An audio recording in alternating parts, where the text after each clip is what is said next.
sa bawat Pilipino at magbibigay ng tamang impormasyon para sa tahimik at maayos na Pilipinas. Police News Network, alagad ng batas, tagapagtaguyod ng balitang pulis, sandigan ng mamamayan, patnubay ng katotohanan. Kampo Krame, maghahatid ng pinakahuling kaganapan at nagbabagang balita. Ito ang PNN Police News Network. At ngayon, ang inyong mga tagapagbalita. Magandang hapon, Bagong Pilipinas. Kami ang inyong alagad ng batas, tagataguyod ng Balitang Pulis. Patrolman Regan Robles mula sa PNP Aviation Security Group. At Patrolwoman Janina Aguas mula sa Manila Police District. Maghahatid sa inyo ng tamang balita, kwento ng pulis at serbisyo para sa mamamayan. At ito ang PNP News Online. Ang pangunahing balita ng Police News Network, alagad ng batas, tagataguyod ng Balitang Pulis.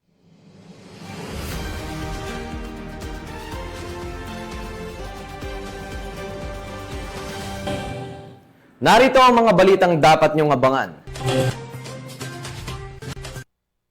Kapwa Guardia, pinagsasaksak sa Caloocan. Suspect arestado ng pulisya. Mahigit 2 milyong halaga ng ilegal na droga nasabat sa bypass operation sa Marikina City. At 2 individual, kalaboso matapos mahulihan ng baril at ilegal na droga sa Davao City.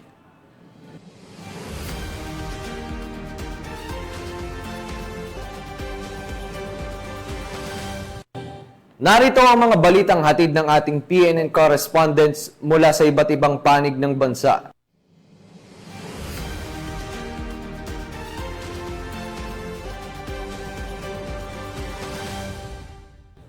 Simulan natin ang balita mula sa bahagi ng Luzon.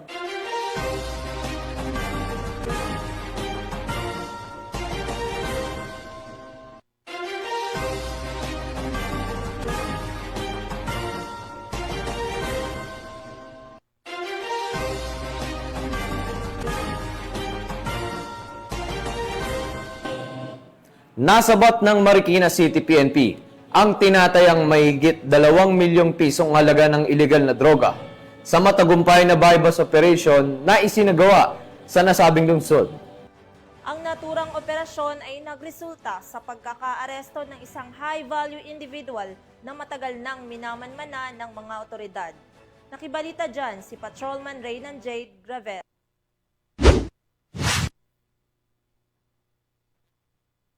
Walang kawala ang isang high-value individual na drug suspect sa bypass operation ng mga tauhan ng Marikina City Police Station, Drug Enforcement Unit, sa Barangay Nangka, Marikina City. Nakipagtransaksyon ang operatibang nagpanggap na buyer sa suspect na kinilalang si alias Robin, 32 anyos, at residente ng San Mateo, Rizal. Nagpositibo ang transaksyon nang mabilhan ang suspect ng isang heat-sealed transparent plastic sachet na naglalaman ng hinihinalang shabu. Maraming salamat sa inyong lahat. Sana ay mas marami pang mahuling mga illegal na gumagamit ng mga pinagbabawal na gamot, lalo na yung mga nagbebenta. Maraming salamat. Sa nasabing operasyon, nakuha mula sa suspect ang 9 pieces heat-sealed transparent plastic sachet at 4 pieces knot-tied transparent plastic bag na naglalaman ng hinihinalang shabu na may timbang na humigit kumulang 295 grams at may estimated standard drug price na 2,006,000 pesos. Ang suspect ay nahaharap ngayon sa kasong paglabag sa Section 5 at 11, Article 2 ng RA 9165 o ang Comprehensive Dangerous Drugs Act of 2002. Matapos basahan ng kanyang karapatan ang suspect, ay pansamantala siyang nakapiit sa Marikina City Police Station Custodial Facility.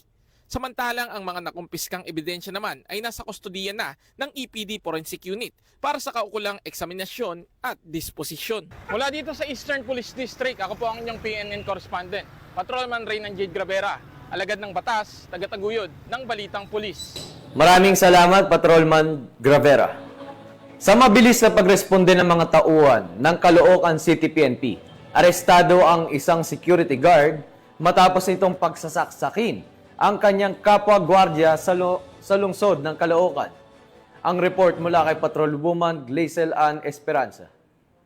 Sa agarang pagresponde ng mga otoridad, Naaresto ng mga kapulisan ng Caloocan City Police Station ang isang 21 anyos na lalaki matapos pagsasaksakin ang kanyang kapwa security guard sa loob ng kanilang barak sa Barangay 137, Caloocan City. Nangyari ang pananaksak sa gitna ng kanilang inuman matapos ang mainitang pagtatalo.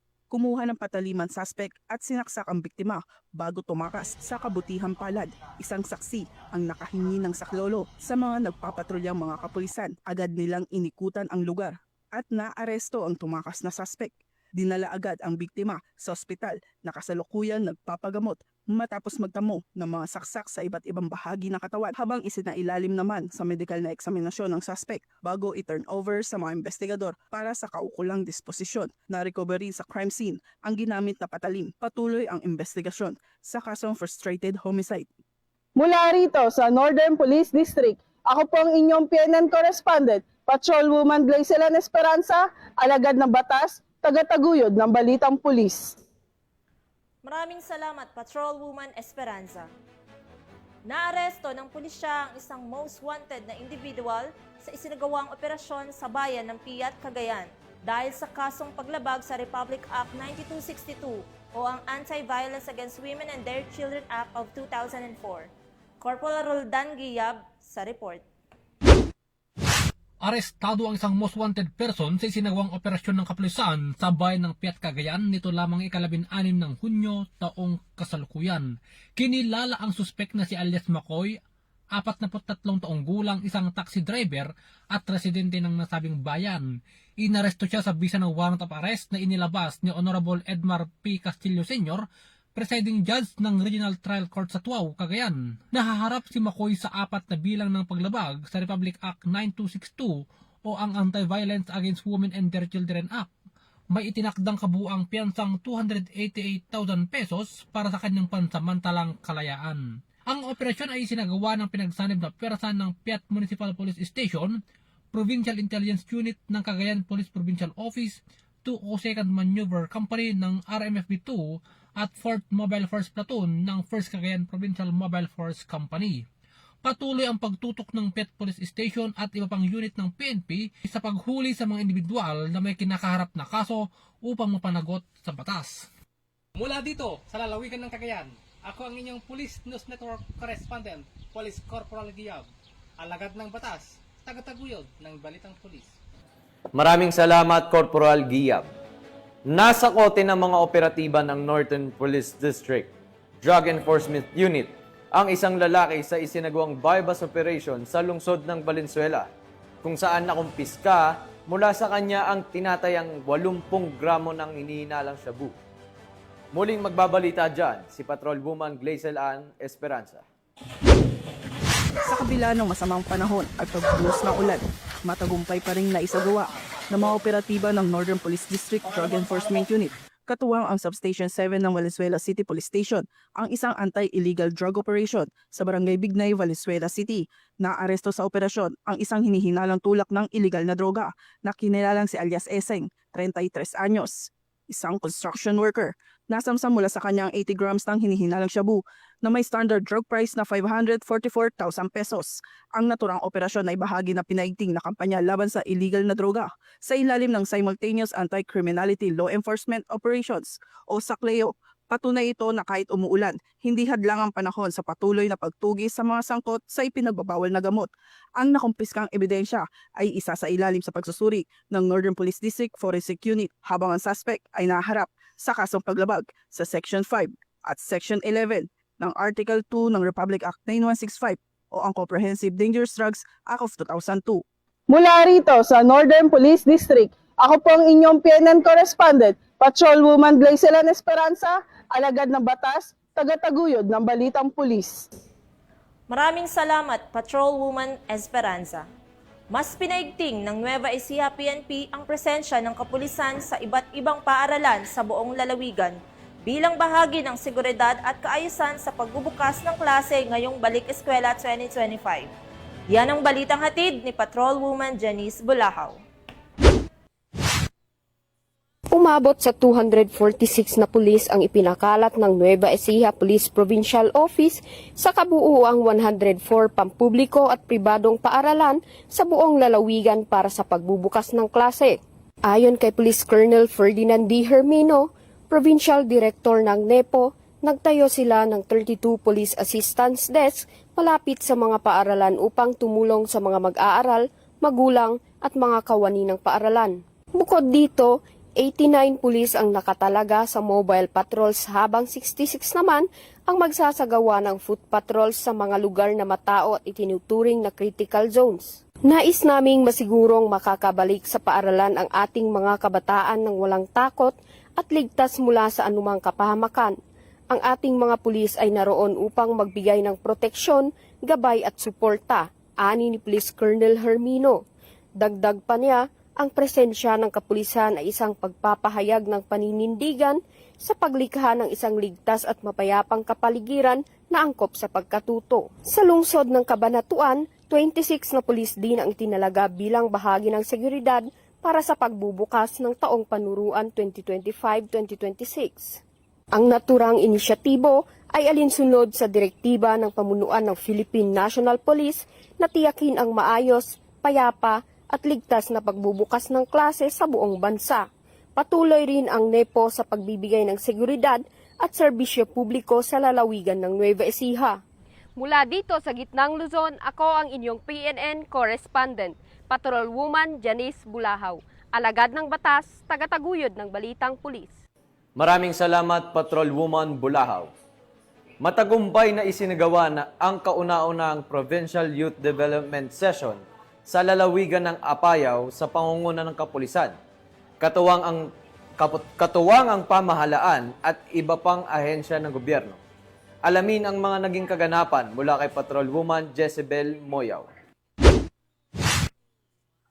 Matagumpay na naisagawa ang kauna-unahang Provincial Youth Development Session sa Apayao Tourism and Sports Complex, Luna, Apayao, kamakailan.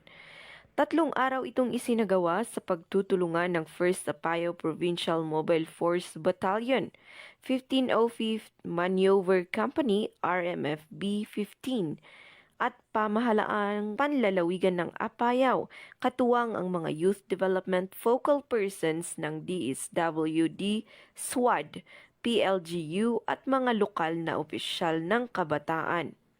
Mahigit 180 kabataan mula sa 7 bayan ng Apayao ang lumahok, mga SK officials, estudyante at out-of-school youth na kinatawan ng boses ng kabataang Apayao. Layon ng aktibidad na hubugin ang kaalaman, kasanayan at pananaw ng kabataan sa tungkulin nila sa sarili, pamilya at komunidad. Tampok ang mga talakayan, workshops at mga paligsahan tulad ng banner making, group yells at ang Amazing Race Team Building Challenge. Pinarangalan sa pagtatapos ang mga natatanging kalahok at grupo sa pamamagitan ng sertipiko at cash prizes. Patunay ito na ang kapulisan ay katuwang sa paghubog ng kabataan tungo sa mas ligtas at maunlad na kinabukasan. Mula dito sa rehiyon ng Cordillera, ako ang inyong PNN correspondent, Patrolwoman Jezebel Moyaw, alagad ng batas, tagataguyod ng Balitang Pulis. Maraming salamat, Patrolwoman Moyaw. Tunghayan naman natin ang mga balita mula sa Visayas.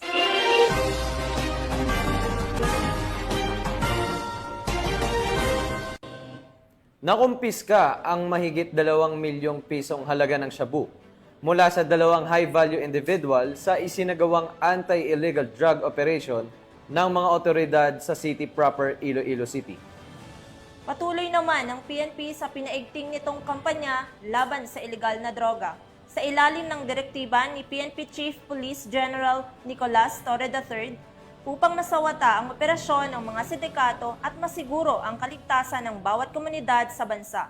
Patrolwoman Andrea Dominic De Palubos sa balita.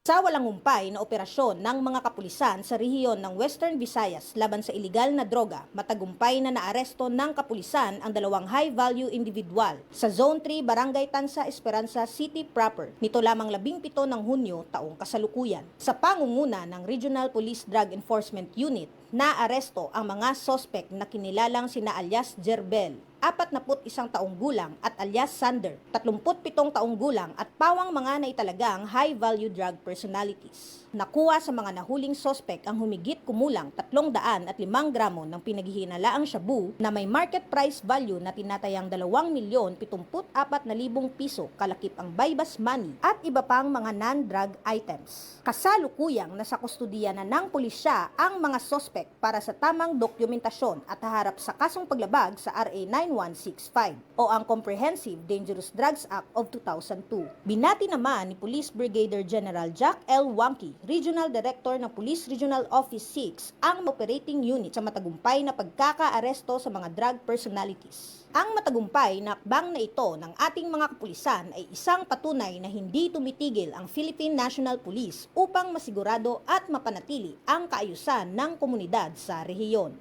Mula dito sa Police Regional Office 6, ako ang inyong Police News Network Correspondent, Patrolwoman Andrea Dominic Di Palobos, alagad ng batas, tagataguyod ng balitang pulis. Maraming salamat, Patrolwoman De Palobos. Kalaboso ang isang high-value target sa ikinasang buy-bus operation sa bayan ng Dawis, Bohol, kung saan nasamsam ang mahigit 700,000 pisong halaga ng hinihinalang shabu. Tungayan ng report ni Patrolwoman Flora May Azares. Aabot sa tinatayang 748,000 pisong halaga ng hinihinalang shabu ang nasamsam ng operatiba ng Provincial Drug Enforcement Unit ng Bohol sa isang matagumpay na buy-bust operation sa Purok 6P, Barangay Bingag, Dawis, Bohol, noong ika-15 ng Hunyo taong kasalukuyan. Kinilala ni Police Lieutenant Colonel Jomar S. Pumarejos, Hepe ng Provincial Intelligence Unit, Provincial Drug Enforcement Unit, Bohol Police Provincial Office, ang sospek na si Elias Sani, 33 anyos, construction worker at residente ng Purok 7 ng nasabing barangay. Bandang alas 9:46 ng umaga nang ikinasa ang nasabing operasyon na humantong sa pagkakadakip ng sospek at pagkasabat ng 4 na medium heat sealed sachet ng hinihinalang shabu na aabot sa 110 gramo at may halagang 748,000 pesos. Kabilang din sa mga nakumpiskang ebidensya ang isang sling bag, Android na cellphone, isang Yamaha Aerox 155 at buy-bust money.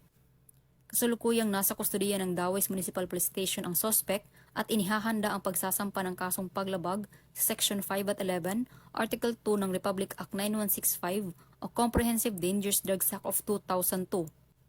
Patuloy ang pinaigting na kampanya ng mga kapulisan laban sa ilegal na droga upang panatilihin ang kaayusan at kaligtasan sa buong lalawigan dahil sa bagong Pilipinas, ang gusto ng pulis, ligtas ka.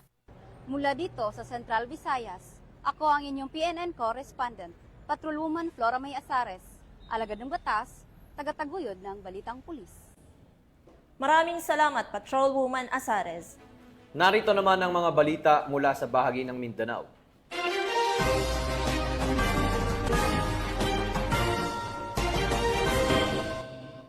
Hindi na nakapalagpa ang dalawang suspect matapos mahulihan ng illegal na droga at baril sa isinagawang buy-bust operation sa Davao City. Patuloy naman ang PNP sa pagpapatupad ng maigting na kampanya laban sa illegal na droga at loose firearms. Bilang bahagi ng advokasya nitong mapanatili ang kapayapaan at kaayusan sa buong bansa. Alamin ang detalye ng report mula kay Patrolwoman Shaira Rose Aquino. Tagumpay na operasyon laban sa iligal na droga at baril ang isinagawa ng mga operatiba ng Bahada Police Station nitong Hunyo 16 sa Santo Rosario Kilometer 12 sa Davao City at nagresulta sa pagkakaaresto ng dalawang individual na sangkot umano sa iligal na aktibidad. Kinilala ang mga sospek na sina alias Dodoy, 53 anyos, isang driver at alias Ivy, 32 anyos, isang helper at parehong residente ng nasabing lugar. Sa buy-bust operation, nakuha mula sa mga sospek ang tinatayang 40,000 na halaga ng hinihinalang shabu, isang unit ng kalibre 45 na baril, isang magazine, 3 bala at iba pang ebidensya. Naharap ngayon ng dalawang sospek sa kasong paglabag sa Republic Act 9165 o ang Comprehensive Dangerous Drugs Act of 2002 at sa Republic Act 10591 o ang Comprehensive Firearms and Ammunition Regulation Act. Patuloy naman ang pinaigting ng kampanya ng kapulisan sa Davao City laban sa iligal na droga at mga kriminal na elemento upang mapanatili ang kaayusan at kapayapaan sa komunidad. Mula rito sa Police Regional Office 11, ako ang inyong PNN Correspondent, Patrolwoman Shaira Rose Aquino, alagad ng batas, tagataguyod ng Balitang Pulis.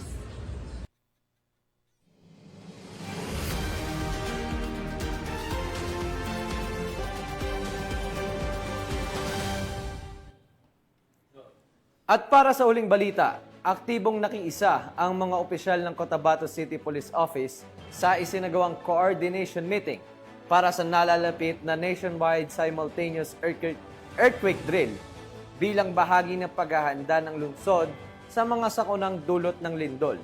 Ibabalita yan ni Patrolwoman Leonora Gawang. Aktibong nakiisa ang Cotabato City Police Office sa isinagawang coordination meeting kaugnay ng nationwide simultaneous earthquake drill sa City Disaster Risk Reduction and Management Office sa Barangay Rosary Heights 10, Cotabato City nito lamang 17 ng Hunyo taong kasalukuyan. Pinangunahan ni na Police Lieutenant Colonel Carmelio S. Moncas, Chief ng City Operations Management Unit, at si Police Lieutenant Rochelle D. Evangelista, Chief Public Information Officer. Ang pagdalo sa naturang pagpupulong sa ilalim ng pamumuno ni Police Colonel Giben M. Bungkayaw, City Director, katuwang rin sa aktibidad ang Bureau of Fire Protection at iba pang mga kinaukulang ahensya. Layunin ng pagpupulong na pagtibayin ang kahandaan ng bawat ahensya sa pagtugon ng mga insidente ng lindol bago, habang at pagkatapos itong maganap. Binigyang diin din ang pagpapalakas ng koordinasyon at pagtutulungan ng mga tanggapan upang mapabilis at mapahusay ang disaster response operations. Ang nasabing aktibidad ay bahagi ng mas malawak na inisyatiba ng pamahalaan upang tiyakin ang kaligtasan at kahandaan ng bawat mamamayan sa panahon ng mga kalamidad. Mula rito sa rehiyon ng Bangsamoro, ako ang inyong Police News Network Correspondent, Patrolwoman Leonora Gawang, alagad ng batas, tagataguyod ng Balitang Pulis. Maraming salamat, Patrolwoman Gawang. At iyan ang mga balitang nakalap ng ating PNN correspondents mula Luzon, Visayas at Mindanao. Sa ngalan ng pamunuan ng Philippine National Police, sa pangunguna ni PNP Chief Police General Nicolas Torre III, at sa pamumuno ni President Ferdinand Bongbong Marcos Jr., kami ay maglilingkod sa bawat Pilipino at magbibigay ng tama at balansing balita dahil dito sa Bagong Pilipinas. Ang gusto ng pulis, ligtas ka. Mula rito sa tanggapan ng tagapag-ugnay ng Pambansang Pulisya, kami ang inyong alagad ng batas, tagataguyod ng Balitang Pulis. Patrolman Regan Robles mula sa PNP Aviation Security Group At Patrolwoman Janina Aguas mula sa Manila Police District, maghahatid ng tamang balita, kwento ng pulis at serbisyo para sa mamamayan. At ito ang PNP News Online. Ang pangunahing balita ng Police News Network.